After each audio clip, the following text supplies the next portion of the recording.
శ్రీమాత్రి నమః. అందరికీ నమస్కారం అండి. 2025 సంవత్సరంలో దసరా నవరాత్రుల్లో 3వ రోజు అమ్మవారిని ఏ రూపంలో అలంకరించుకోవాలి, ఏ నైవేద్యం సమర్పించాలి, ఏ రంగు చీరను ధరింపచేయాలి, ఏ మంత్రాన్ని పఠించాలి, ఏ సమయంలో పూజ చేసుకోవాలి, అలాగే అమ్మవారి యొక్క విశిష్టత ఏంటి, ఇంకా ఏ రంగు పుష్పాలతో పూజించాలి, ఈ రోజున దానం చేస్తే మంచిది, తిథి నక్షత్రం అన్ని విషయాలు ఈ వీడియోలో తెలియజేస్తాండి. దేవీ నవరాత్రుల్లో 3వ రోజు అనగా 2025 సంవత్సరం సెప్టెంబర్ 24వ తేదీ బుధవారం రోజున తదియ తిథి. ఈరోజు విజయవాడలోని ఇంద్రకీలాద్రిపై దుర్గమ్మ, శ్రీ అన్నపూర్ణాదేవిగాను, శ్రీశైలంలోని భ్రవరాంబికాదేవి, రావణ వాహన సేవలో చంద్రఘంటాదేవిగాను భక్తులు దర్శనమైతే ఇస్తారు. నవరాత్రుల్లో 3వ రోజు అన్నపూర్ణాదేవి అలంకారం గురించి, శివుని అహంకారాన్ని అణిచివేసే లోకానికి అన్నదాన ప్రాముఖ్యతను తెలియజేసిన దేవతగా ఈ కథ ప్రాచుర్యంలో ఉందండి. నవరాత్రుల్లో అన్నపూర్ణాదేవిని పూజించడం ద్వారా దాతృత్వం, సమయపాలన, సంపద, జ్ఞానం పెరుగుతాయని నమ్మకం. ఒకసారి శివుడు ఈ ప్రపంచమంతా మాయ, అందులో అన్నం కూడా మాయే అని అన్నారు. ఆ మాటలు పార్వతీదేవికి నచ్చలేదు. పార్వతీదేవి కైలాసాన్ని విడిచిపెట్టి మాయాజాలంతో కాశీ నగరాన్ని వదిలిపోయింది. పార్వతీదేవి వెళ్ళగానే కాశీ ప్రాంతంలో విపరీతమైన కరువు ఏర్పడింది. లోకమంతా ఆహారం లేక అల్లాడుతుంది. అప్పుడు శివుడు కూడా ఆకలితో ఉండలేకపోయాడు.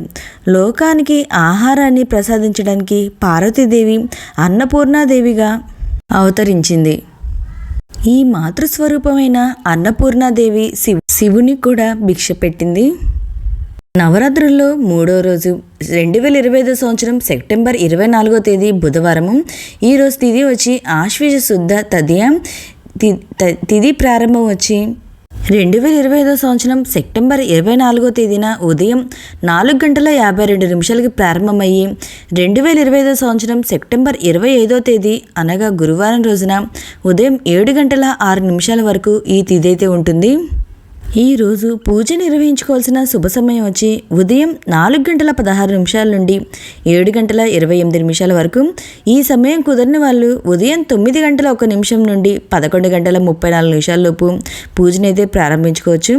సాయంత్రం పూజ నిర్వహించుకోవాల్సిన సమయం వచ్చి సాయంత్రం 4:18 నుండి 7:30 లోపు పూజనైతే ప్రారంభించుకోవచ్చు.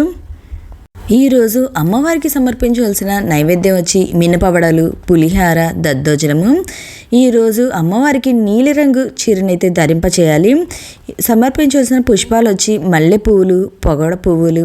ఇవి అమ్మవారికి అర్చిస్తా అన్నపూర్ణ అష్టకం, అన్నపూర్ణాదేవి స్తోత్రాలు పారాయణం చేయాలి. ఇంకా నేను స్క్రీన్ పైన చూపిస్తున్న అమ్మవారి మూలమంత్రాన్ని మీకు ఎన్నిసార్లు కుదిరితే అన్నిసార్లు అయితే చదువుకోండి. మీకు ఒకవేళ ఇవేమి చదవడం కూడా రాలేదు అనుకునే వాళ్ళు ఓం శ్రీ మాత్రే నమః అనుకున్నా చాలు. నేను చెప్పిన పుష్పాలు నేను చెప్పిన ఇక్కడ ప్రసాదం చేయలేకపోతే మీకు చేయగలిగితే ఆ ప్రసాదమైన అమ్మవారికి నైవేద్యంగా సమర్పించవచ్చు. మీకు అందుబాటులో ఉన్న పూలతో అయినా అమ్మవారికి పూజ అయితే చేసుకోవచ్చు. ఈరోజు చేయవలసిన దానం వచ్చి యథాశక్తి కొలది అన్నదానం అని చేస్తే చాలా మంచిది. ఈరోజు అమ్మవారిని పూజించడం వల్ల ధనధాన్యాభివృద్ధి, దేనికి మన ఇంట్లో లోటు అనేది ఉండదు. కుశలత, వాక్శుద్ధి, బుద్ధి వికాసం, సమయస్ఫూర్తి ఆ తల్లి మనకి సంపూర్ణంగా అనుగ్రహిస్తుంది. ఓకే అండి, మీకు ఈ వీడియో నచ్చినట్లయితే లైక్ చేయండి, మీ ఫ్రెండ్స్ అండ్ ఫ్యామిలీ మెంబర్కి షేర్ చేయండి. Thank you for watching.